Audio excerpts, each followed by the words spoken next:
First, I want to stress that if you suffer from any of the symptoms of fatigue I talk about here, you can recover from them. Never be too disturbed by listening to me talk about symptoms of nervous illness. They're all curable. Knowing about them, understanding them as I teach you, is the first step to recovery. I wouldn't talk about nervous symptoms if I couldn't show you how to be cured of them.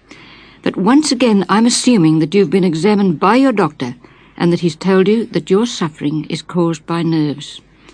I doubt if those of you who are nervously ill know to what extent fatigue has helped to make you ill and has kept you ill. Nervous fatigue acts not only in very subtle ways, but it can also come so gradually, so insidiously, that few people recognize it or know that many of the symptoms they dread are no more than the effects of fatigue.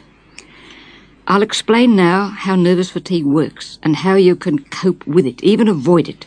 And when you can do this, you'll be well on the way to recovery. Of course, if you were prepared to accept your suffering even without understanding it, it would follow that you would also be accepting the effects of fatigue and you'd recover. But understanding what is happening to you is a very powerful weapon, and my teaching is based on understanding. Nervous fatigue can show itself as physical fatigue, by that I mean bodily weariness. It can also show itself as emotional fatigue, mental fatigue, and a kind of fatigue of the spirit, a fatigue that seems to rob the sufferer of the will to get better. Ordinary physical fatigue is easy enough to recognise. It comes to anyone after strenuous exercise, playing hockey, climbing a mountain, and it feels good after a hot bath to lie in bed, tired but relaxed, and even enjoy the feeling of aching muscles. But the physical fatigue that comes with nervous illness is not enjoyable, and it doesn't come from the extra use of muscles. It comes from the abuse of muscles by subjecting them to the tension that accompanies constant anxiety. Resting muscles are in a condition we call tone. That is, they're firm, they're ready for action, they're not limp, flaccid. They're kept in tone by a reflex nervous action. Now, you probably know what reflex action is. If I were to tap your knee just below the kneecap, your leg would jerk automatically. That's reflex action. I could make your leg jerk this way all day without it becoming tired.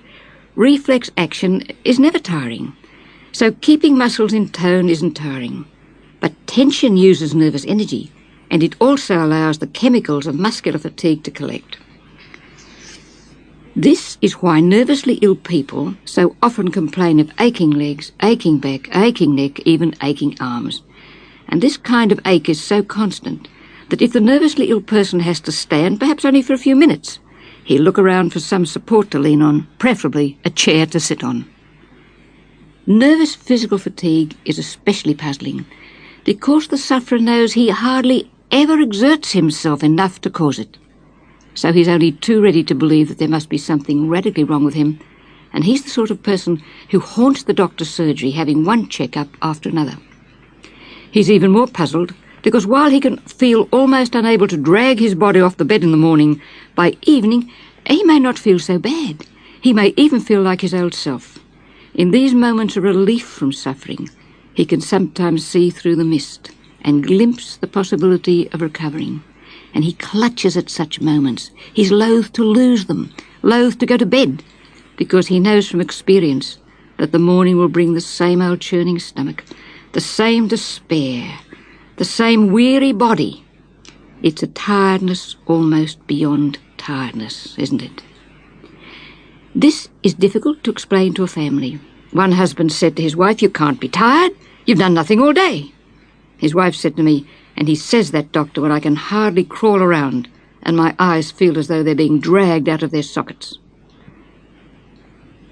Recently, a man complained, "I'm doing what you say, doctor. I sit and I try to accept. I watch television and I try to relax. But my body stays all screwed up, something terrible. What am I doing? What's wrong, doctor?" Actually, he wasn't doing what I told him. He'd spend a few minutes trying to accept and then an hour anxiously watching to see if his body got the message. So I told him to begin painting his house, and while he was recovering from the shock, his wife, who was listening on the extension, said, "But he'd have to force himself, doctor." "Of course he would. But if that particular man were to wait until he felt like painting the house, he'd still be waiting. It's difficult for the nervously ill person to make up his mind about how much work he can do without harming himself. He'll stand with the paintbrush poised, wondering, should I really be doing this? Wouldn't I get better quicker if I rested? Aren't I overdoing it?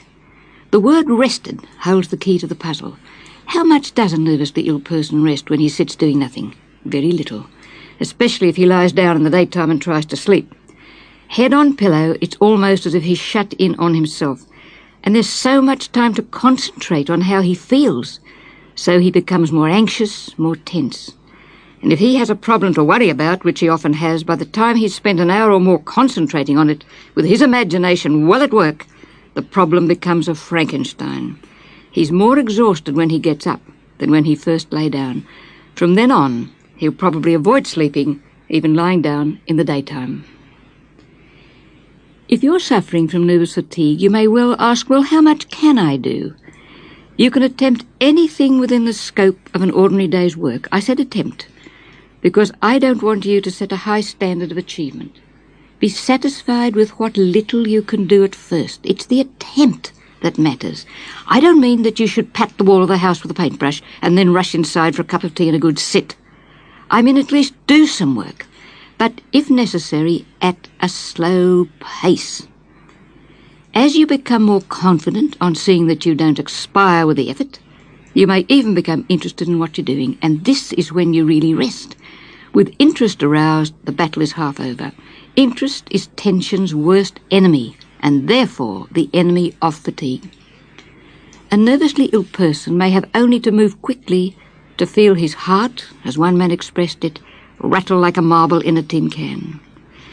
And this is perhaps one of the most off-putting experiences in nervous illness.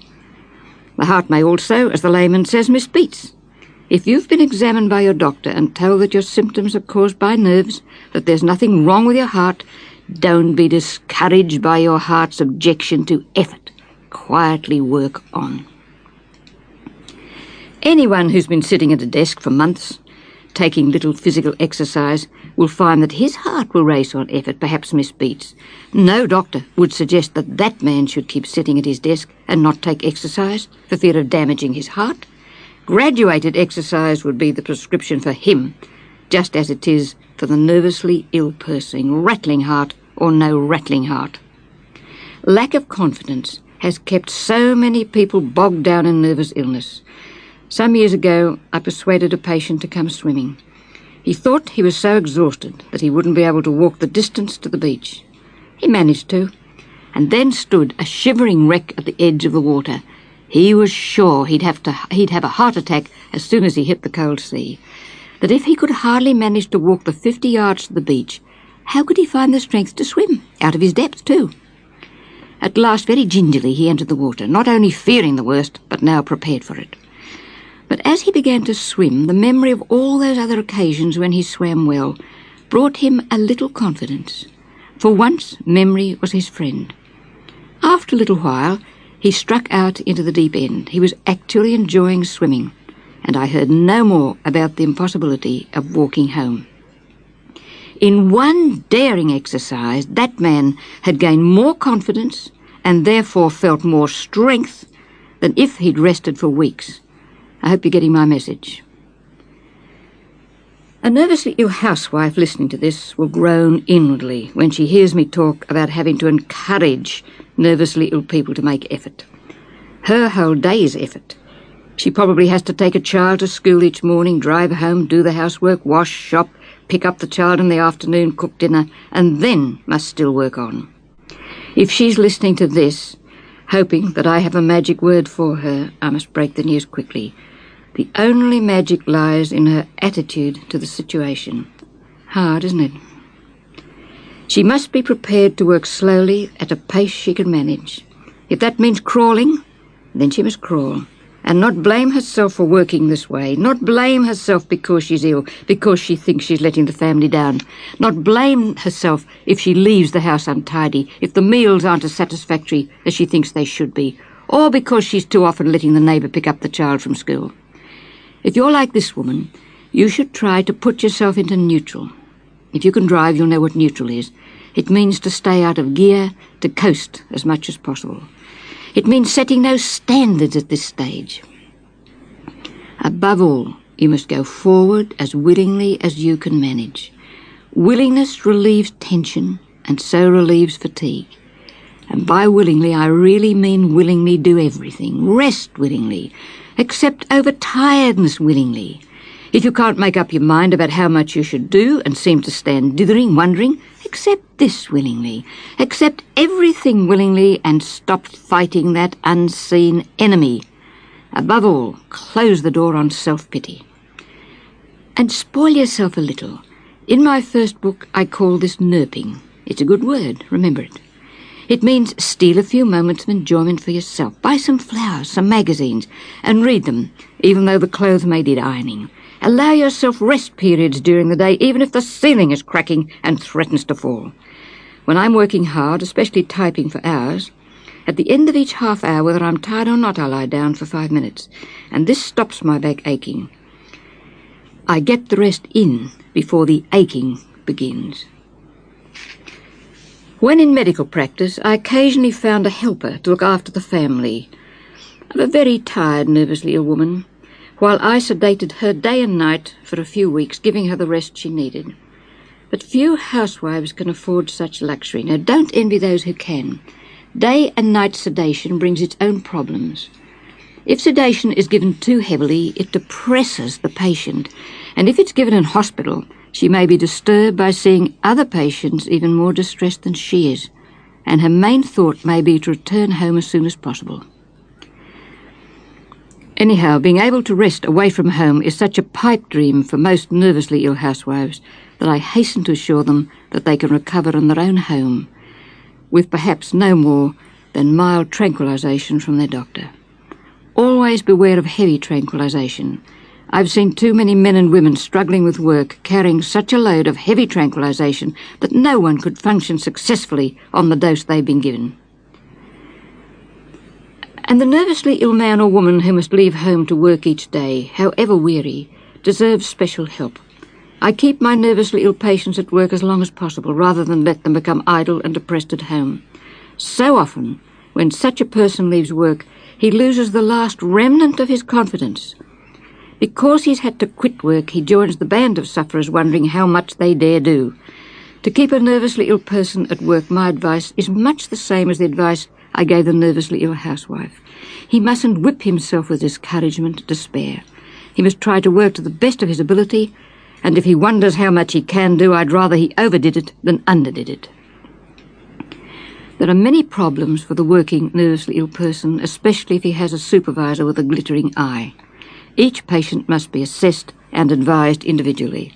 It's not possible to advise such a person in detail in a talk like this. The nature of the work must be taken into consideration. And now the second great fatigue, emotional fatigue. You may have noticed that I keep advising the nervously ill, physically tired person to avoid thrashing himself with despair, guilt, blame, fear, if he can manage that one. This is because I want him to avoid feeling emotional fatigue. Now, emotional fatigue depends very much on how sensitized his nerves are. I've talked about sensitization in detail in my books and previous recordings. Here, I'll do no more than describe one quick experiment to illustrate, perhaps even more clearly, the meaning of sensitization. Gently tap a wooden table with your finger and you'll hear a dull sound. Then with the same force, tap the lid of an empty cake tin. Notice the difference in the sound. The sounding boards, the wood, the empty tin differ, but not the strength of the tapping. Sensitized nerves make a very sensitive sounding board. I want to make the point that your nerves are good nerves. They're simply responding to their constant hammering by anxiety, tension, and fear, by bringing a heightened response, just as the lid of the empty cake tin did. So when sensitized nerves register emotion, they do so in an exaggerated way. This is difficult for the nervously ill person to understand, very difficult to bear. He may feel mild dislike, as acute dislike, even as revulsion. A sad sight seems tragic. A strange sight may seem bewilderingly eerie. A nervously ill woman, while sightseeing, visited some Roman baths. Now, these ancient baths seemed a bit gruesome, even to me. I was with her. But they seemed so overwhelmingly eerie to her, it was all she could do not to run outside. She was upset and bewildered by her reaction, and felt just a little bit crazy, until I explained that it was normal to feel like that in her present sensitized state. Also, a feeling of guilt can become so intense, bite so deeply, the sensitized person is easily convinced that there can be no recovery for him. If he manages to subdue one guilt, another quickly raises its head. Noise can be also exaggerated. The simple tap of a spoon against a saucer can reverberate painfully on sensitized ears, and sitting through a noisy movie can seem almost intolerable. While some people understand that unpleasant emotions can be exaggerated, few realize that pleasant emotions can also be intensified by sensitization. For example, the sight of the hand of a loved one can move a sensitized person almost to tears, and a rare moment of joy may be felt hysterically. A person in this state feels buffeted by an unknown force, as if swinging up and down on an emotional seesaw.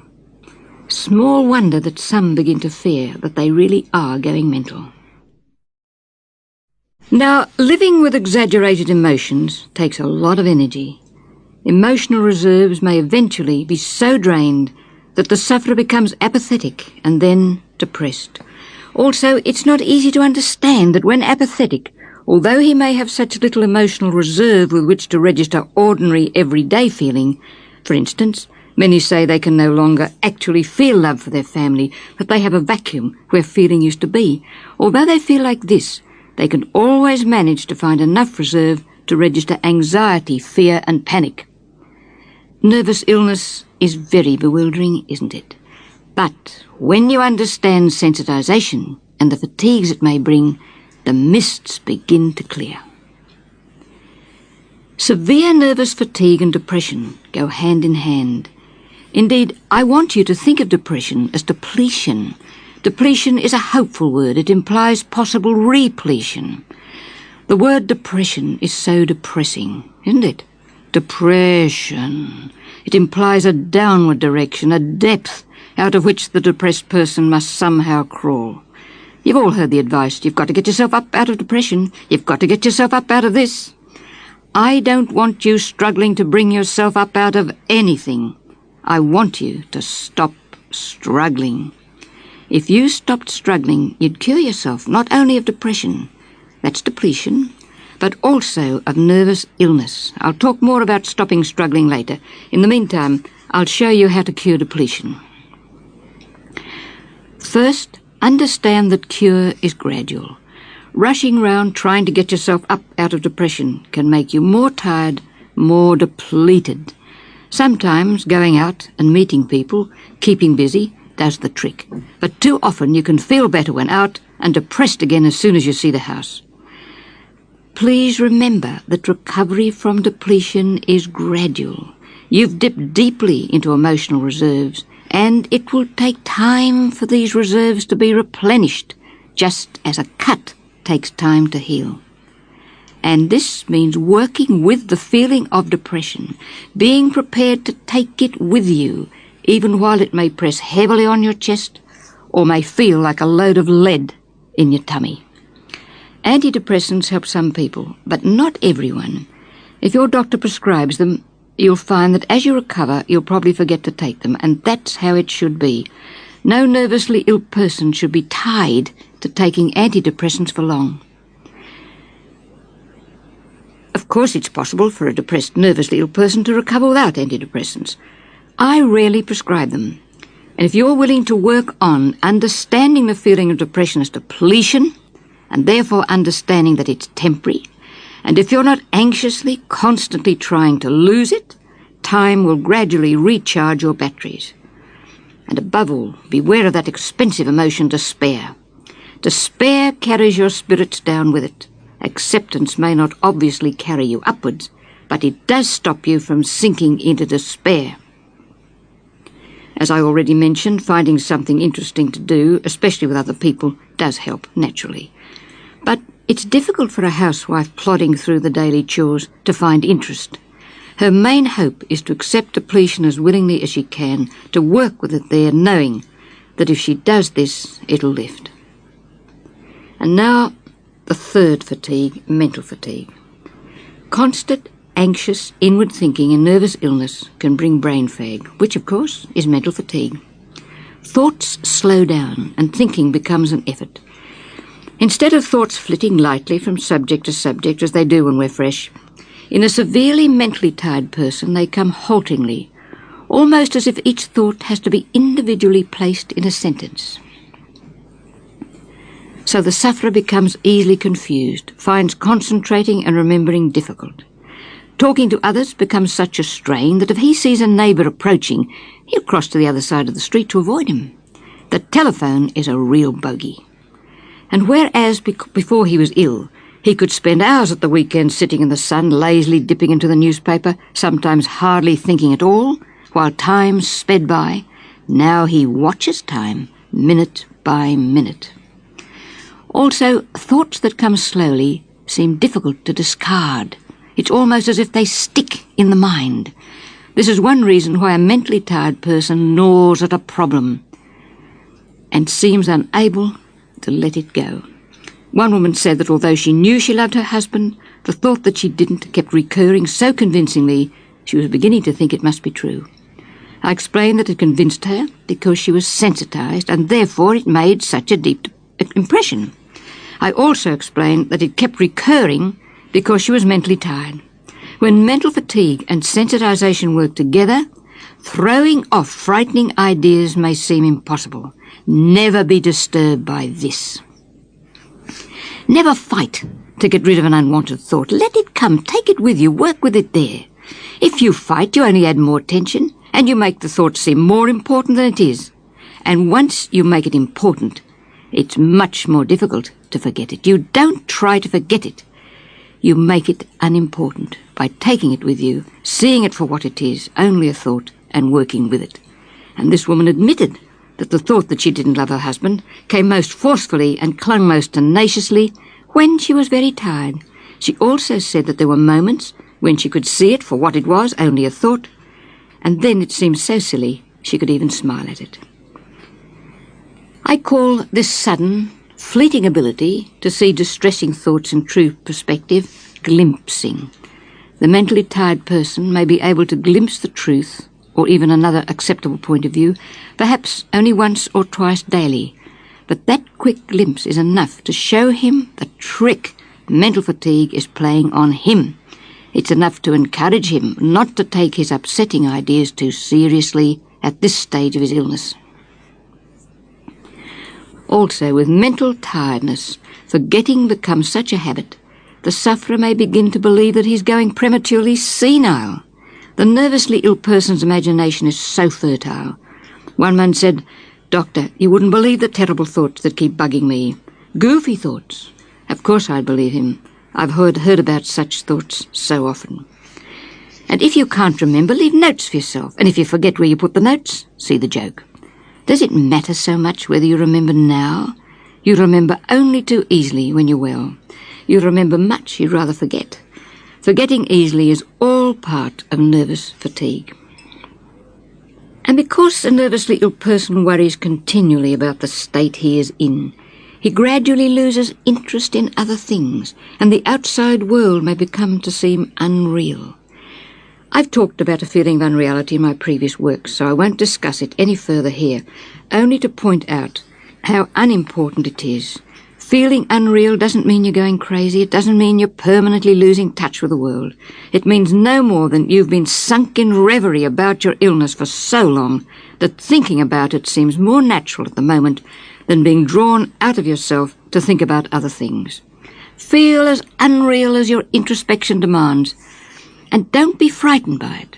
I promise you that when you begin to recover, other interests will return and a feeling of unreality will fade. Fatigue can accentuate unreality, that's true. Fatigue of eye muscles can interfere with the accommodation of the lens. so that vision may seem blurred, especially on looking quickly from a near object to a distant one, or vice versa. Also, objects in bright sunlight may seem as if they're in dark shadow. The sufferer may complain that everything suddenly goes dark, quite frightening, but only temporary, not important. The person who doesn't understand that his black world is caused only by temporary fatigue of eye muscles usually panics, and so he adds more tension. The world takes longer to return to its normal brightness. Can you see how important understanding is? How ignorance of how fatigue works can trick you into doing the wrong thing. Once more, acceptance, acceptance, acceptance. And the fourth and last fatigue that I will talk about here is fatigue of the spirit. Talking about fatigue of the spirit is not very scientific, but I have no doubt that you understand my meaning. Fatigue of the spirit means that the nervously ill person is beginning to feel that the struggle is becoming too much, that he's losing his will to go on struggling. It is as if he's drained his store of vitality. Some say they feel 100 years old and can't bear the thought of looking into the future because simply facing tomorrow seems almost beyond them. If you've had only some of these experiences I've been talking about, don't immediately become upset and think, has all that got to happen to me? It hasn't. By listening to what I've said, you'll understand and have some idea of how to cope with nervous fatigue. The key to coping is stop struggling. When you struggle against the feelings, the symptoms, or struggle to avoid them, you become more tense, more fatigued, more sensitized, and so more nervously ill.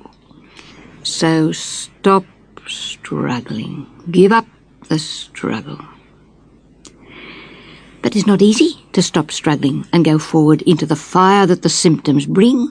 It's not easy to work with a fire burning. It's not easy when a body may feel as if it's vibrating, shaking, stomach churning, limbs aching, heart pounding, sight blurred, head swimming. I'm making it sound terrible, aren't I? And thoughts perpetually reverting to oneself, one's illness.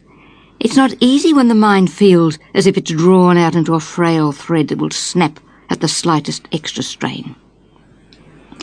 A mother loved her daughter dearly, but dreaded her coming home at weekends because she shrank from the thought of having to take the extra strain of the daughter's critical gaze as she asked, hopefully, "Aren't you any better, Mother?" That's not easy to take, but it is possible. Recently, a woman telephoned to say that that morning had been especially rough for her, that she'd come through it by saying to herself, "I'll be talking to Dr. Weeks in a couple of hours. I'll have some peace then, and perhaps for a little while afterwards." The thought of peace to come sustained her. But while she lived for those peaceful moments, she'd make very little progress. I explained that true lasting peace did not lie in the moments of relief from suffering. These were only respites, intermissions. Real peace lay deep within her, in her attitude at the time when she was feeling the dreaded sensations at their fiercest.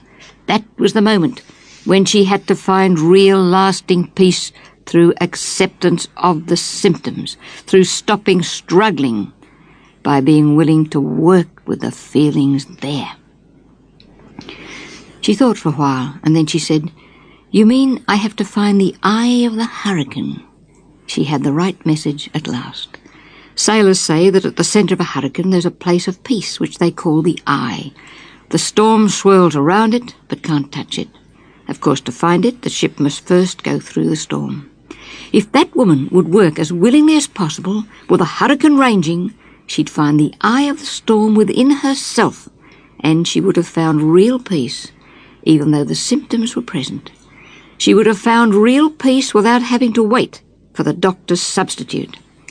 True peace lies not in the absence of symptoms, but in their midst.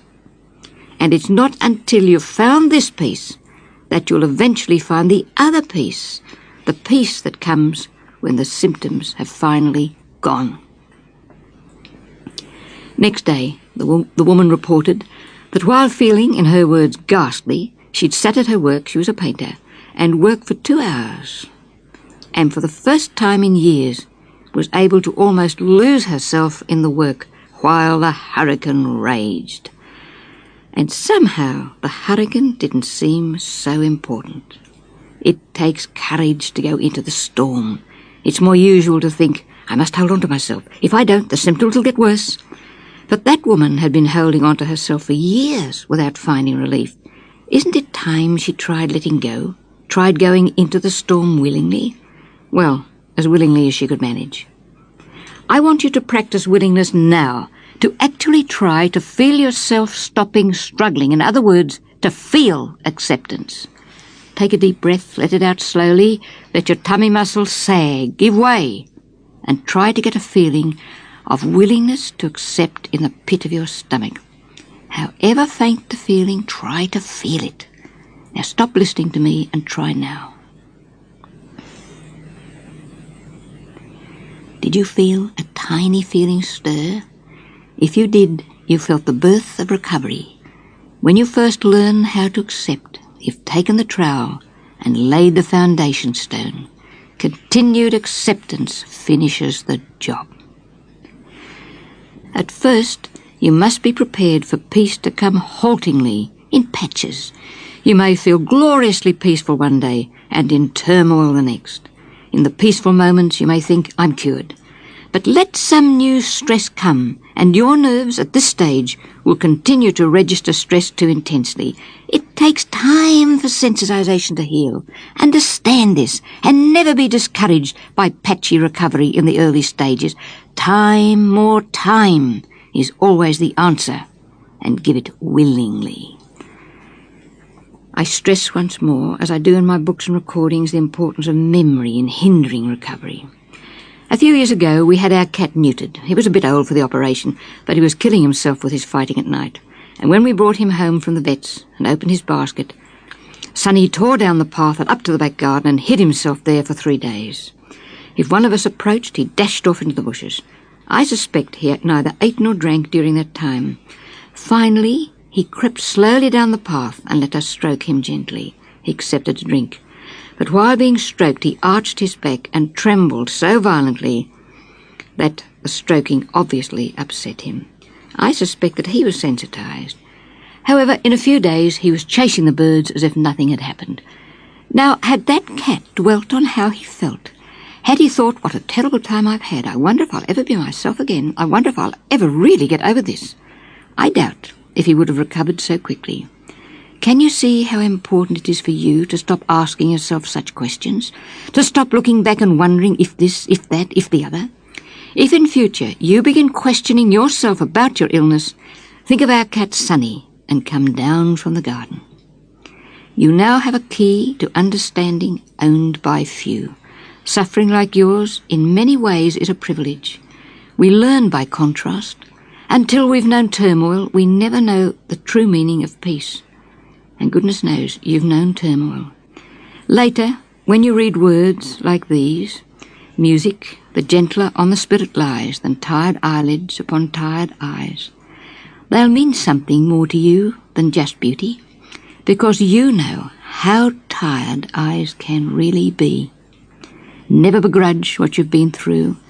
Starting from now, this very moment, not tomorrow, now try your best to accept it all.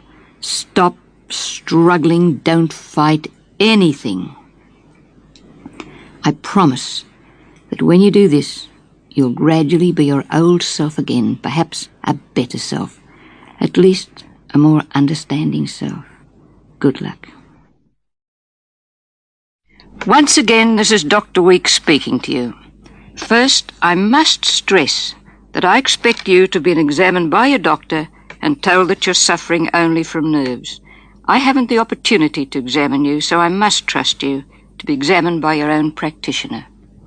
Well, now, you've probably read my 2 books, heard my records, and have been trying to follow my advice, that you feel you need more help to get moving away from home and help to keep you moving once you're out. So here I am, ready to go with you. If you're going out today, you're probably thinking a lot about it and are already getting yourself worked up, because this may be a special occasion. It may be the first time you have this cassette to help you, and you're probably wondering if it will really do its job. First, I want you to do this. Don't try too hard now before you set out to alter your feelings or even to pluck up courage. Be as worked up as you feel you must be, even to spare when you feel like it. You see, I know that 1 minute you think you might make it, and the next you're sure that you won't. I know you think, what if the cassette doesn't help me? What will I do then? Think all the thoughts. You could hardly think any other way in the circumstances. But at the same time, underneath all those frightening thoughts, hold on to one special thought. I want you to hold on to this. I am going to do it however I feel. I'm really going out. I'm going to make a start. Good. I'm here beside you. Trust what I teach you. We'll go together and we'll make it together. Have you decided where we're going? Decide this before we set out. Ready? So here we go. Now take it gently. Don't go too quickly. Let go that tight grip. Let it go. It doesn't matter how you feel at this moment. You won't always feel like this. You could hardly feel any other way now. So come along with all those strange feelings. None of the feelings, horrible though they may be, can hurt you. I promise you that. It's not easy for me to imagine just where we are at this moment. If I know you, you're probably sitting at home trying out your new recorder. But I'm going to suppose you are walking down the street alone. Don't be afraid to open your eyes and look about you. Stand up straight, let your arms drop loosely, but don't drop the recorder. Up straight, that's it. Don't mind if the cars swish past. You'll get used to those by degrees. After a few days of trying, you'll take those for granted. Don't be frightened if you feel bewildered, even a bit unsteady. None of it matters. Fear and tension have made you this way. These are normal reactions in the circumstances, so don't think you're so very sick because you have these particular reactions. I want you to gradually release all that tension and find new wings. From the very moment you make up your mind to loosen to the best of your ability, your body will begin to recover. That's a good thought, isn't it? You really begin to recover the moment you let go the tension. And you let go the tension by going on quietly, slowly, being prepared to let the feelings come. Your feelings have been your master. They've been bluffing you, and yet you have been creating them yourself. The more tensely you withdraw from them, the more acute you make them. The way you create tension when you withdraw is rather like squeezing a lemon. I could put it this way. Tension squeezes the glands that produce the chemicals that make the feeling of panic. So the more you work yourself up, the harder the squeeze, and then the more panic, giddiness, weakness, and so on. So take your hand off that squeezer. Loosen, loosen. That's the way to do it. It doesn't matter if you fail, as long as you try again the right way. When I tell you to go slowly, quietly, I'm really telling you to stop squeezing that lemon. Let your tummy feel loose. Let it sag. Feel as if it's sinking. Take in a deep breath, and as you breathe out, let go. Do this when you feel the tension mounting, when you feel the panic flash. Is it so very hard? Then if it is, have another try. Let your body go. Let it go. Go forward almost as if you're floating forward. I don't expect you to do it this way all the time. I mean in those moments of great fear. You may have times when you feel yourself walking almost normally. Suppose we go into a shop. Is there one near? Now don't panic. Don't panic when you think of this. You can do it. The same magic will work. Pluck up your courage now. But loosen, loosen, take a deep breath, and quietly float in. Be ready to buy any little thing. You can do it. If you have to wait while you stand, take a few deep breaths. Expect to feel strange. You could not feel strange if you haven't been in a shop for a long time. This is a practice. Breathe deeply, let go. Don't pity yourself and think, why can't I be like all these other people? Why do I have to go through all this? Why do I have to carry a cassette? Believe me, if we don't get one thing, we get another. The big thing is to accept what has happened and now to come up out of it. Never run home in fear. See it all through and you'll know what it's like to be really free. But freedom must be earned. And the permanent way is the hard way. It has to be hard because you have to find strength. And strength is built on trying, in tackling the hard thing. And this takes time. Strength grows. It can't come out of the air. It must first come from your deciding to tackle this the right way, and then from your trying to do it. Suppose we go a little further. Don't be surprised if the blasters don't come. You may understand so well you may find that you lose your fear of them quickly. This could happen, and you could be quickly cured. I've seen this happen. But if the old blasters do come, remember, they will always pass if you wait. The trembling won't hurt you. Sit down if you feel you must. Even have a sweet or two, and then on again. Here is hope. This way lies freedom. You can do it. Gently on. Even when you successfully pass through the barrier, don't be upset if you meet it again while we're out. You know the barrier I mean, that feeling of being rigidly set in concrete, as if you can neither go forward nor backward, of being almost swallowed up by fear. Even when you manage this moment, don't be upset if it comes again and again on this journey. This is one of the strange things about recovery. You seem to have to go over and over the same experience, and for a while it may seem just as hard each time. I promise you that eventually it won't be hard. It takes time to reach this stage, so you have to practice and practice. But one of these days, when you do it the right way, you'll feel, that's it, that's the way, I did it. And once you've glimpsed this, you'll want to be up and at it again. You've come through that barrier so often that you automatically know the way through. And the only way is to go quietly through it, riding panic and all the other feelings as I'm trying to teach you. When you panic, a deep breath, let it out, let your body go loose, wait, and then go on. It's like playing golf. You know how to swing a club, but doing it the right way every time is a different matter. It takes practice. Sometimes you have the trick of going forward the right way for weeks and think you're really out of the wood. Then for some unaccountable reason, you have another flash of panic. If this happens, try not to be shocked. Wait. Go slowly again and practice once more, as I have taught you, until finally, whenever panic may come, it can't shock you into being so afraid of it.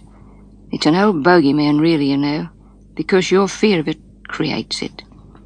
So be reconciled to doing it the hard way today, the hard way tomorrow, until the day comes when you find it isn't so hard anymore. So let your body go loose, take a deep breath, let it out there. It wasn't so bad, was it? I promise you that it really is not so bad when you learn to do it the right way. And when you learn how to cope with panic and all the other sensations that you dread, gradually you do lose your fear of them. And when you're unafraid of them, there is no longer any it, because it is the fear you create. You've been like a puppy chasing its tail, round and round, chasing the fear that you make because you're afraid of the feelings of fear. Courage, old soldier. Don't be too downhearted when you fail. You belong to a very special group. So many march beside you today, doing it this way. So don't feel too lonely. If I were actually with you, I couldn't give you more encouragement than I want to give you now. You have it all, and you can do it. Nobody need fail. Good luck. Now I'll talk about going on holiday. Let's suppose that you've told the family that you'll go, and that you're faced with those weeks before going, the big build-up to going. You will eventually be able to take holidays away from home with the family or by yourself. But before you can do this, you must begin by learning how to go through the strange period before the holiday of will I, won't I, can I, can't I. A little spasm of hope 1 minute, a glimpse that you could make it, and the next minute that leaden feeling of certainty that you won't. Shilly-shally if you must. At this moment you may not be able to do it any other way. That last week, those last few days, they can't be easy, so don't expect them to be. And because they are so hard, don't think that you are particularly ill, or that holidays are never for you. Considering the way you've suffered in the past, how could you approach a holiday any other way than this? But underneath, hold on to that little seed of determination, that however you feel, whatever you think, this time you're going. Sometimes you may even think, well, they'll jolly well have to carry me there. All right. But if you decide that carry or no carry, you are going, I promise that when the day actually comes, you may go off in a sort of dream, but you will go. And it won't be half as bad once you get started as it is waiting for the time beforehand to pass. So please, please, just quietly go through the hours, through the days, through the shilly-shally, but underneath trust what I teach you and make up your mind to go. Be two people, the one that suffers, and underneath the suffering, the one that is going. If you do this, you'll be surprised at the way you'll be able to take the holiday and get benefit from it. At the moment you might be feeling desperate. At the thought of going, let the moments of desperation pass. Don't clutch onto them, and they will pass. Have you seen your doctor about some tranquilizers to help you through these weeks? You probably need some sleeping pills for the nights leading up to going, especially the night before going. I hope your doctor understands. Surely, if he knows what you're trying to do, he'll help you. So pass through all the desperate moments. Let the person under all that shilly-shally take over. There is a person there capable of taking over, even though you may doubt it. Quietly let that person come up. Do you remember the saying about if you have faith the size of a mustard seed? In some countries, people can buy mustard seeds. They're just about the size of a pin's head, and they're in little plastic balls. People carry them on their keyring. It's rather good to look at that tiny seed and know that that's all the faith you need to have in yourself to begin with. That minute seed of determination is enough to get you anywhere if you cling onto it.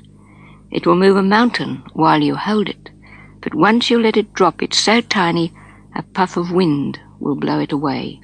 So clasp it firmly, not tightly, just firmly, and while you hold it, accept any invitation to go anywhere, within reason, of course. You only need that tiny grain of resolution to get you there, if you go the way I teach you. Gradually, you make that faith and determination part of yourself. It becomes inbuilt. And as you see yourself finally doing some of the things you thought you'd never do, that little seed begins to grow. So, up and down with old shilly-shally, but hold on to your mustard seed. When the morning comes at last, you may either think, well, I've got so far, here goes for the rest. And you might be off with quite a dash. Or you may set off as if it's all happening to somebody else. Go in a dream if it's like that, but go. If you turn back in failure, you'll be so upset, so mad with yourself, so desperate, you'll hardly know what to do, where to go, to hide from yourself or the family. Going away is less of an ordeal than going through the purgatory of failing to go. So avoid that pit of despair whatever happens. Say to the family, whatever I do, whatever I say, make me go. The feeling of almost paralysis that may come when you think about moving or when the actual morning arrives and you try to go is no more than super tension, and you've built it up yourself. This is where I want you to remember that word float. Let your body go. Loosen that tight hold. Let your body sag. Take in a deep breath, and as you let it out, let your tummy muscles drop. You can almost feel your middle sinking in. Now move forward in a loose, floating kind of way. This is the way to undo the tension whenever you feel bound up in it.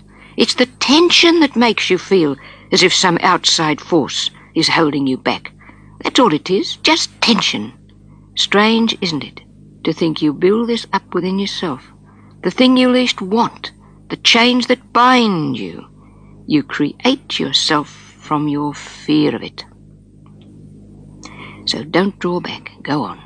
It doesn't matter how you feel at this moment, go. You'll be so glad when you do. Now, there'll be so much to do before you go, all the jobs around the place. You may be appalled at the mountain that piles up before you. Take it at a moment at a time. Slowly, it doesn't matter how slowly. Pack the suitcase, a moment at a time. If you can't think, wait until you can. A cup of tea helps you to pass through one of those concrete moments. You know the moment when you feel you'll never think or move freely again. But even that moment melts if you take it slowly and wait. Go limp. Breathe deeply. You'll soon know that one off by heart, won't you? I hope you do. This is the way to get better. On, always on, through it all, but not with clenched teeth. With looseness and willingness to try to accept. A man from Australia wrote to me the other day, and he said, "I didn't believe it could be so simple. I feel I've been let out of prison." It is simple if you do it this way. You noticed the man said simple. He didn't say easy. It's simple, but it's not easy, is it? Another woman said, "I remember all Dr. Weeks says until I panic, and then I can't remember a word." But I only want you to remember 2 words. Just 2 words. Loosen, accept. You only have to remember those. You could leave your journals and your books behind, even this tape behind, if you would remember to take with you, engraven on your mind and in your heart, loosen and accept. Nothing could happen to you. Perhaps 1 or 2 of the flashes might be as strong as ever, but they would die down sooner. You would have learnt the trick. Well, did we make it? Are we on holiday now? Well, even if you're only listening to this cassette out of interest, I can tell you about being on holiday. And if you listen often enough, by the time next holiday time arrives, you may be ready to go. Do you remember the woman in the journal who couldn't make the town centre? Well, she flew to Spain a few weeks ago. So you see, it really does work. Well, let's suppose you have gone on holiday, that you've really made it. And one part of you will feel happy to think you did, but the other part may be afraid for fear you'll now spoil it all by having to run back home. Don't turn back. Leave your case packed if you feel safer that way. But wait. In a little while you'll feel less strange. In a few days it won't seem all so far from home. It's surprising how a place that seems cold, grey, unfriendly, you know the feeling, can change after you've been in it a few days. You begin to know the girl at the reception desk, the waitress. The room doesn't seem so different. Even the shops begin to look familiar. Also, the knowledge that you have stayed begins to seep through, and agitation begins to settle. You count the days to going home, and as each day passes, the number of days grows less, until you finally think, well, you may as well see it out. Wonder of wonders, you may even begin to enjoy it. It gradually seems more homely. It's those first 3 or 4 days that are the worst. Then, after that, the place becomes a place you know. So pass through those first few days. If you find this time very hard, at least you're listening to this tape. This should comfort you and help you. And I'm going to let you into a secret. You're going to stay, so you may as well accept it all. Anyhow, you guessed I wouldn't let you go home, didn't you? So wait a little longer, on with the things that have to be done, and try not to be too impressed with the way you feel, just for a little while longer. They're only feelings, and feelings can change. You may even be able to enter some of those new shops more easily than you can enter the familiar shops at home. You may think this extraordinary, but it isn't extraordinary. Memory isn't hiding in those shops to try to drag you back. You won't bump into an inquisitive neighbour here. This is a freedom you haven't had for a long time. This is a taste of something to get better for, isn't it? Stay, because in a little while you may find that you have the courage to go on a short bus ride. Impossible? Not at all. You can do it. If you remember those 2 words, what were they? Yes, loosen and accept. You may even have tea in a crowded tea shop, near the door, of course, but I'll allow you that much this time. Can you see it all? Hot scones, strawberry jam. It will seem funny doing this, but after a while you may think, if only I could stay like this forever. Why do I have to go back home? It is a pity holidays are so short. It's not easy to go back into the old trap that you think is waiting. But if you return the right way, it won't be quite the same old trap. In the meantime, we won't think about going home. You may still have those first few days to get through without turning back. If you do have blasters while you're away, don't immediately think you've failed. If the old blasters come, let them come. Don't be disappointed. Never be disappointed by a blaster.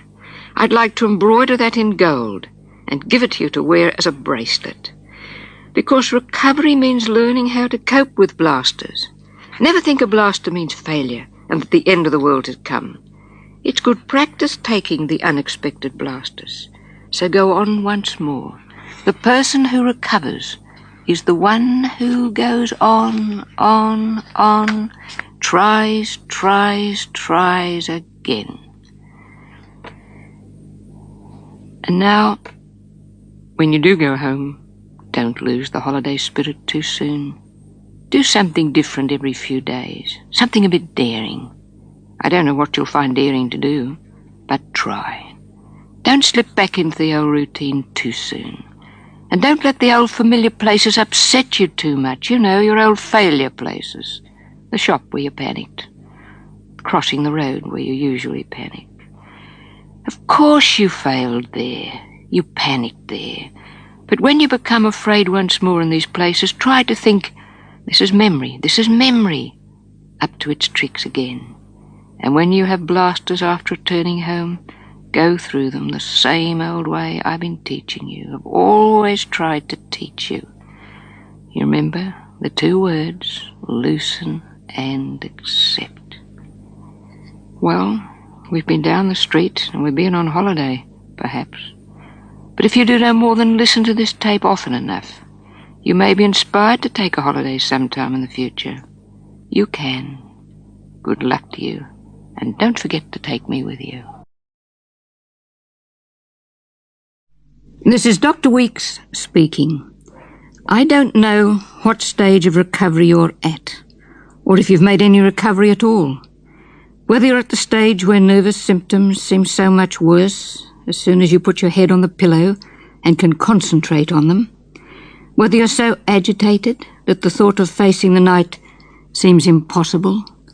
Or whether you just want an encouraging talk before you go to bed. But I do know that because you're listening to this recording, you need help to lie peacefully, restfully in bed, and finally to go to sleep. If you've had a disappointing day and could weep at the thought of how you failed, remember, you can practice again tomorrow. That's the beauty of practicing. If you think you failed so often that you'll never succeed, then know that you never will succeed the way you may have been trying. That's obvious. But there's no need to be downhearted. Tomorrow, try the right way. The magic is always there in those little words, loosen and accept. You failed so far because you have not completely accepted. At the moment when you should have accepted, you withdrew.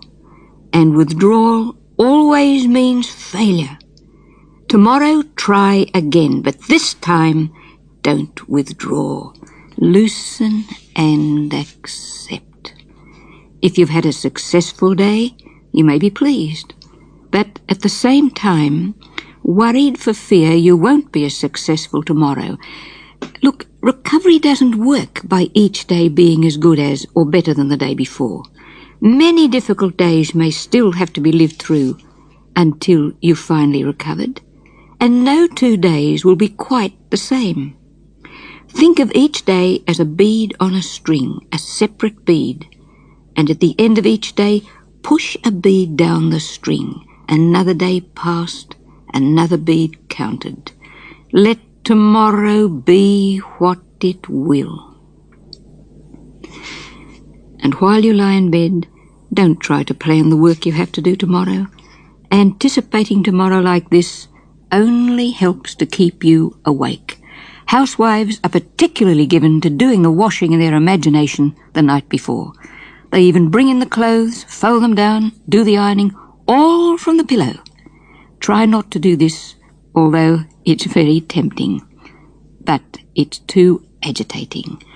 This isn't what the night is for. The night is to rest your body. Even if you can't sleep, you can still rest your body. And if you do it the right way, resting can be almost as good for you as sleeping. I'll show you later how best to rest. If restless agitation is part of your illness, then you'll probably need sleeping pills at this stage. I always sedate agitated patients, especially at night. So don't hesitate, if you are agitated, to have a talk to your doctor, and I'm sure he will probably give you tablets for sleep. You will find that as time passes and the tablets help to calm you, you'll be able to cut down the dose. But you know, when you do begin to do this, you'll probably start to agitate yourself by thinking, I'll never manage without the pills. This is very human. So be prepared when you begin to cut down on tablets to be afraid of not sleeping and consequently for some agitation to return. And don't immediately think, I'll have to go back on the full dose, I'll have to go back on the full dose. Realize that you're now agitating yourself, and that if you accept this self-induced agitation, it will pass after a few days. You may have to go through a week of disturbed sleep before you finally calm down. You may, of course, be playing this recording simply to get yourself into the right frame of mind to face those pillows, to calm yourself enough to get as much peace and rest as possible, and finally to sleep without taking sedation. At this moment, I am aiming only at showing you how to rest. For the moment, we won't even think about sleep. It's a good idea to have a hot bath. This is a great help for many people, but don't wander around the house afterwards. A hot bath has its most soothing effect about a quarter of an hour after having had it, and one should be in bed when this time comes.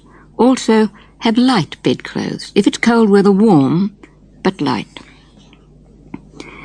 You may find that some of the symptoms that have not worried you so much during the day do worry you when you're in bed. So let them all come. None of these strange nervous sensations is important medically. If you lie and let the feelings come and understand that this is simply your body registering your present state of sensitization, the sensations will quieten, or at least you will gradually not notice them, and you will stop noticing them because acceptance dulls the edge of your fear. And because these sensations are part of your present state of sensitization, because this is how you are at the moment, don't work yourself up tonight by fruitlessly trying to switch them off suddenly. It may take some weeks of acceptance before your body desensitizes itself. So why thrash around now, searching for a special switch for a sudden ceasefire? Acceptance is the only switch, and although its action is sure, it is not quick. It takes time for desensitization. So let your body play any tune it wants to tonight. If you have any special worry on your mind, it's sure to seem worse in the dark. Worry becomes a headache at night. It may even seem an engulfing wave of terror. It's possible to get some peace by simply switching on the light and seeing the old familiar dressing gown hanging up behind the door, isn't it? So if you lie in the dark, overcome by anxiety, understand that this is partly due to the dark and partly due to the sensitized state you are in when emotions come too intensely, too quickly. You forget what it feels like to be well, capable, energetic. The worries we think are too heavy to be borne can be faced and coped with when we're well. So don't try to cope with your problems now. Tomorrow is the time to take what has to be taken, to do what has to be done. Don't try to live through tomorrow tonight. A day is a day, and a night is a night, and tonight is for resting. And now this is how I want you to rest. First, make yourself as comfortable as you can. Then, let your body slump in the bed. Don't hold on. Unclasp your hands. Let them go. Let your feet feel heavy. Let your legs feel heavy. Let your body feel heavy, as if it's charged with lead and is falling through the bed. Then your arms, then your neck, your head. Let your eyelids rest heavily on your eyes. Now do what I do when I can't sleep. Listen. Just lie and listen to outside noises. Lie like that and listen.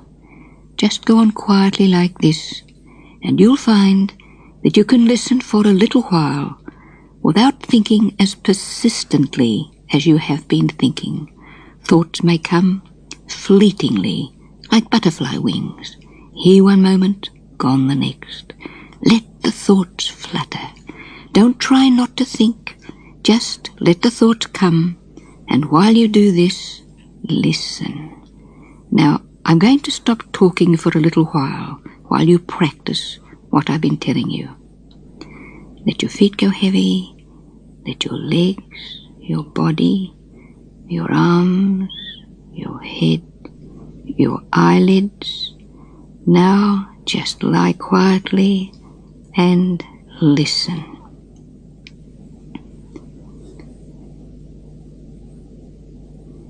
In the beginning, you'll probably find that although you might relax for a little while, you soon start thinking and begin to get worked up once more. Don't lose heart. Start all over again. Let your feet go heavy, then your legs, then your body, then your arms, then your head, then your eyelids. It doesn't matter if you feel the old nervous symptoms. These are only feelings. They do you no harm. They're not important. Loosen, loosen. Sink into the bed. Let it all happen. Let your body do what it wants to do. But let it be heavy, heavy, and listen. Or if you prefer, you can imagine you're standing on the edge of a bank, looking out to sea. It's evening, the sea is calm, you can hear the soft wash of the waves, see the light fading in the sky. You're looking as far as the eyes can see, far, far, away, away, and you're listening to the sound of the sea. Even while you lie like this, there may be moments of flashing agitation, when you feel you want to rush out of bed and race round the house. Difficult though it may seem, lie there and pass through those moments. I promise you that you'll find that even they will pass when you do it this way.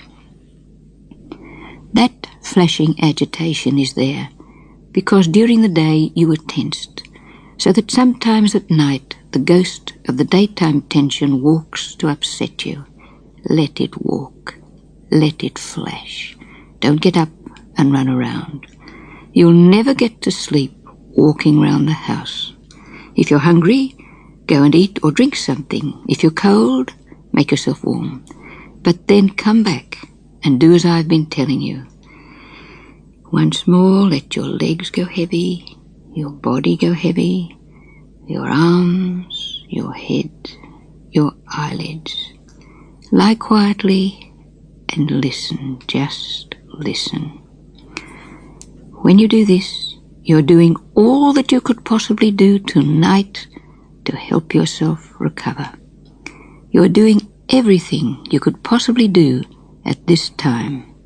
There's nothing more you should be doing except to make up your mind to try to accept yourself as you find yourself when you wake in the morning. So lie quietly, take it all, accept it all tonight, all the feelings. Lie quietly and listen. This is all you have to do, perhaps, except to switch this off. Good night. Good morning. Now this first talk is a short one, just to help you get out of bed and to be with you while you're dressing. It will be followed by a longer talk for you to play during the morning if you have the opportunity, or maybe while you're having breakfast you may choose to play special sections from it. But this first short talk is a getter-upper. Well, another day is here. So what are you going to be afraid of today? If you examine what frightened you yesterday, was it so terrible? If you examine it honestly, you'll find that it was fear added to fear. Let's face it, that's what it was. Your symptoms are the symptoms of fear, and your fear of them keeps them going. That's it in a nutshell. After all, what you went through yesterday didn't kill you, did it? Don't let fear bluff you. The key is still in those words. Loosen and accept. Take a deep breath now. Let it out slowly, and as you let it out, let your tummy muscles sag, loosen. Let your arms go loose at the shoulders.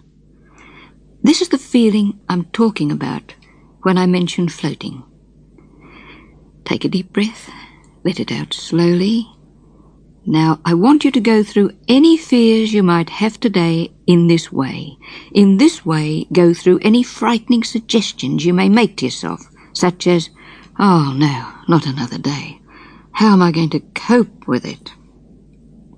Simply take a deep breath, let it out slowly, let your tummy muscles go loose, and that's how you're going to cope with it.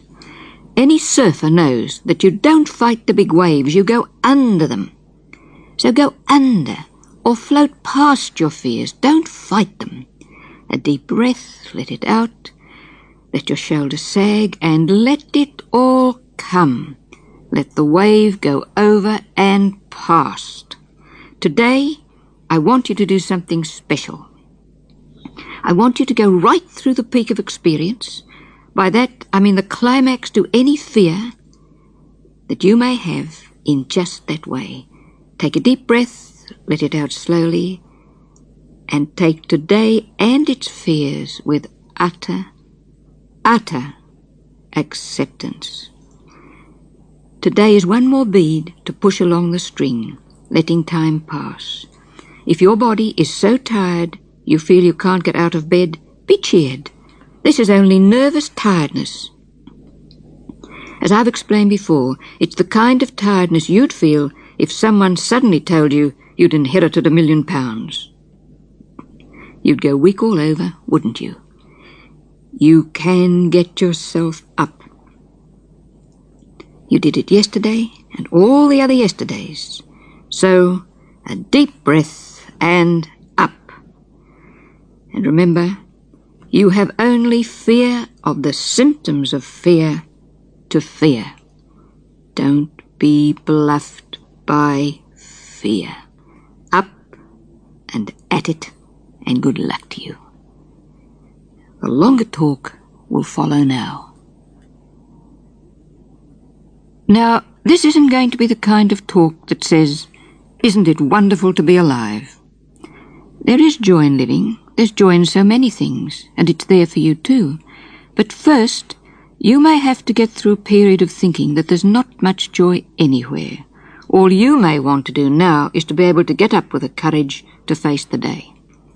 First, I want to make it clear that I'm taking for granted that you've been examined by your doctor and that he's told you that your trouble is nervous, that physically you're sound.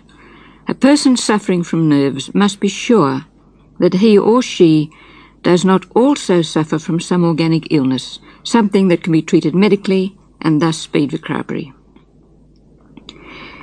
It is true that nervous depletion alone can make you feel exhausted, so tired that you may think you can hardly drag your body off the bed, and it's difficult to believe that such great tiredness can be caused by nerves.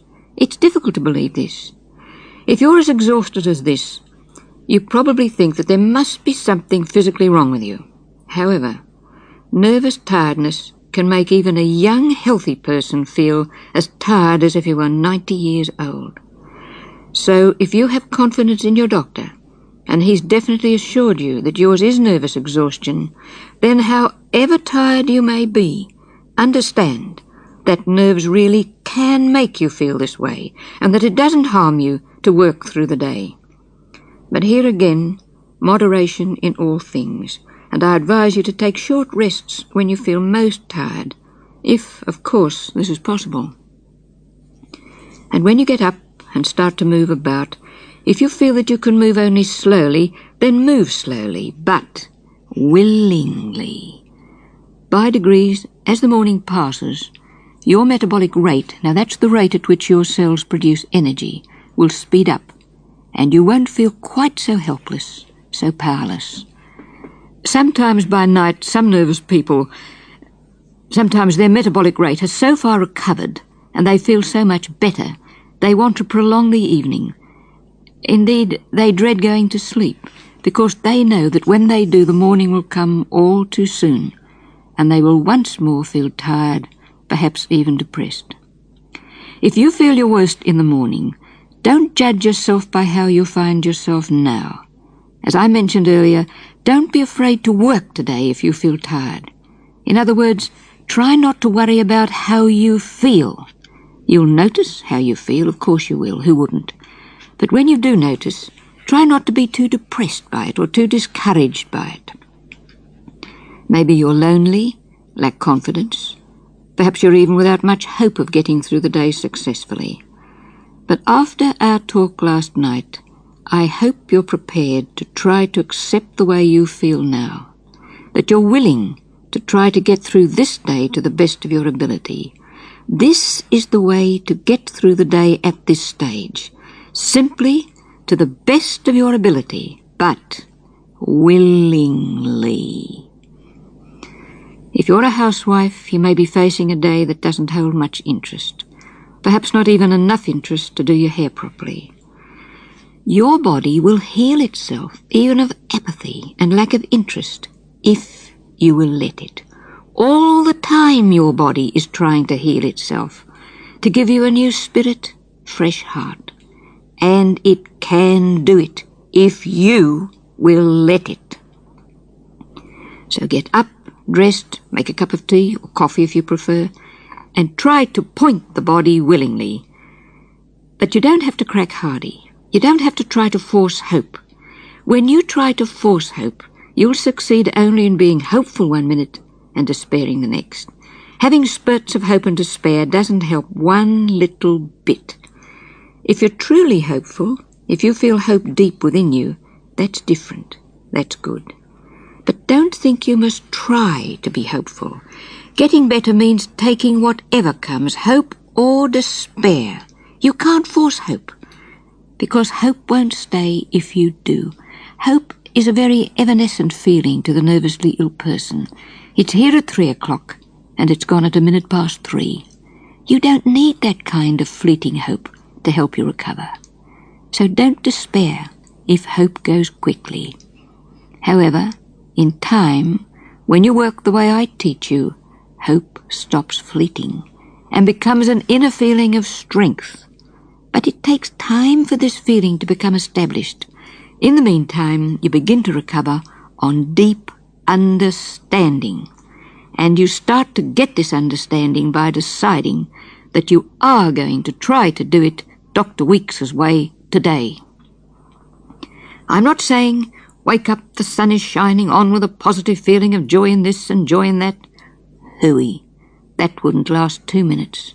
I'm saying this day for you might not be so good. There may not be much energy, much interest, much strength. But try to understand that at this stage, the day probably couldn't be much different.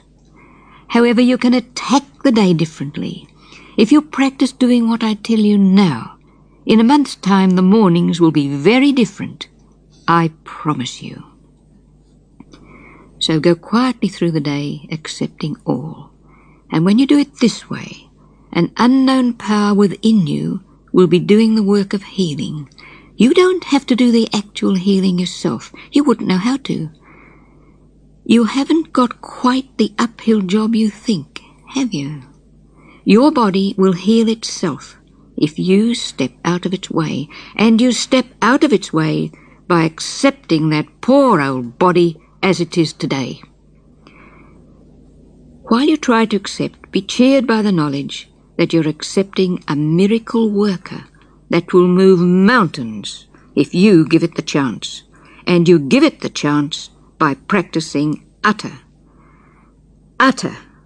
acceptance. Today, simply work to the best of your ability this way. And if you're working at home, sit down when you feel you must. Even lie down when you feel you must. Don't force yourself to work with gritted teeth. But don't lie or sit for too long. Even while you rest, if you rest willingly, and don't worry because you are resting, you are still on the march forward. You must be, because those unseen forces work all the time as long as you are playing them the willingly tune. They'll go on healing, while ever you don't add too much to spare and throw them out of gear. Fear, despair, frustration, those are the spanners that get thrown into the works, and of these the worst is fear. But remember that you cope with fear by accepting it whenever it comes. I've explained this in my books and records so often, haven't I? We all carry fear with us, but the nervously ill person adds second fear. He's afraid of fear, afraid of the sensations fear brings. Don't be bluffed by fear. Panic is a superficial feeling, even though it may seem overwhelming, consuming, and very deep-seated indeed.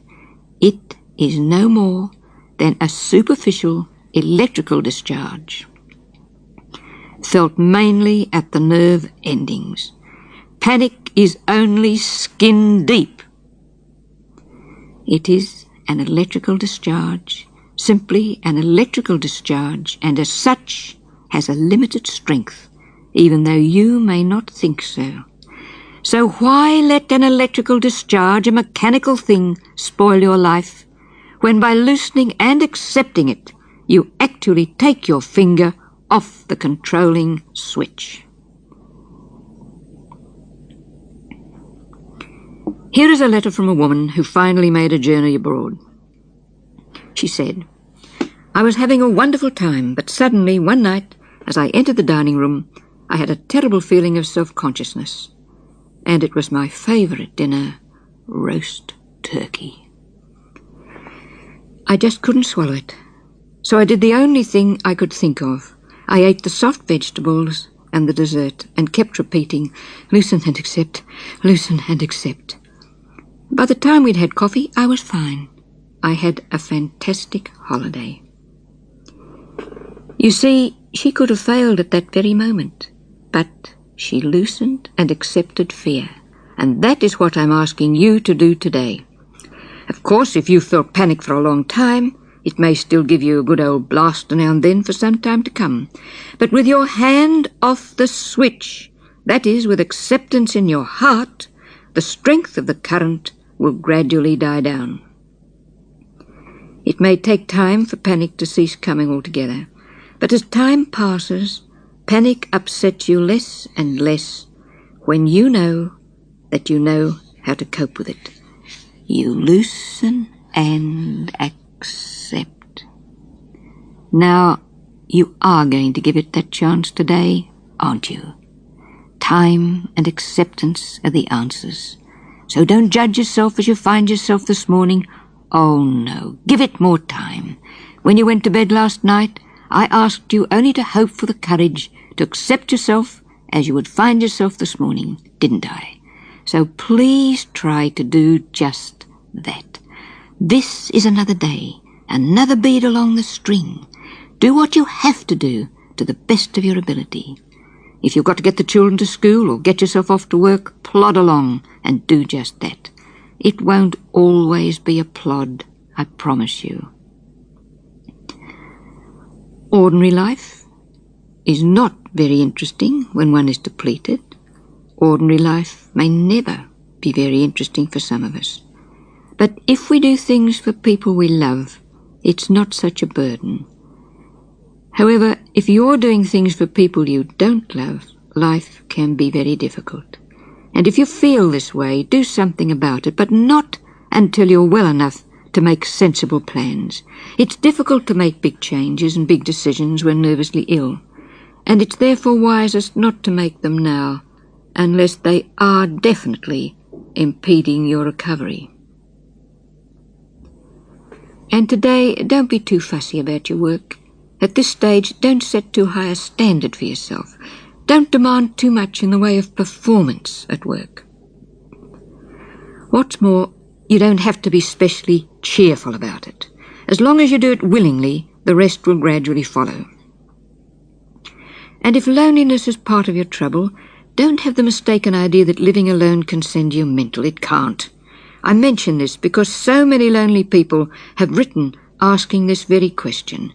Some people even think that talking to themselves is the first sign. Well, I talk to myself quite frequently, if that's any comfort to you. None of these things matters. It hardly matters what you do, as long as you don't worry because you do it. It's the worry that tires, sensitizes. And even if you're lonely and think you're trying to recover alone, you're not trying to recover alone. Hundreds are playing this record, possibly at this minute, and they'll be trying to follow my teaching with you. So take heart, you have their company. Suppose you're going out to work today. I don't know what work you do, whether it's interesting or not, but I do know that if you tackle your work without worrying about whether it is interesting, the time will come when you'll have the courage, the motivation, the ability to find work you like. Because you'll be more poised, more confident within yourself for having coped with yourself at a time when it was most difficult to cope. And that time, of course, is now. And if there are people at work who upset you, or whom you may fear, cope with them by practicing floating past your reactions to them. By this, I mean try to be detached from your feelings about them. When most upset, take a deep breath, let it out slowly, let your body go loose, and let the shudder pass. Don't be too impressed by how you feel when you contact these people. I know this is difficult to do, but you're specially helped if you have before you the goal of being able to do good work however you may feel. It's the goal that matters, not the people, and the goal is yours. Don't let anyone rob you of that by letting them get under your skin too much. They're not worth it, but the goal is. As a beginning toward reaching this goal, when you speak, speak up. Don't hang your head and mumble. Get the habit of straightening up and looking people in the face. Look up, speak up. Yes, you can do it. In nervous illness, one tends to be too hangdog, too low-voiced. You think you haven't the confidence to speak up. Forget about confidence. Don't wait for confidence to come. We can all find confidence, even you, if you want it. Lift up your head and speak out, and confidence will follow. You have the power to do this. I know you have it. I've watched too many extremely self-conscious patients gradually learn how to straighten up and speak up. So today, go to work charged with the inspiration to act as I've just taught you. But don't go about it in an aggressive way. Don't force yourself tensely. I want you first to try to unscrew the screws. Loosen and accept. Accept your shyness. Accept your lack of confidence. Don't fight them. Stand up and speak up with them there. However you feel, stand up and speak up. And when you do, you'll be surprised at the confidence that eventually develops within you. So now, at this moment, whether you're man or woman, work outside or inside the home, whatever you do, lift up your head. Take a deep breath, let it out slowly, loosen your body, and start this day willingly with acceptance to the very best of your ability. Take fear with you if you must, but don't let fear bluff you today. Let any nervous sensation come, let it come, but pass through it, through. Loosen and accept it. Utter acceptance today. And we're all batting for you. Maybe I'll be with you again this evening. For today, good luck.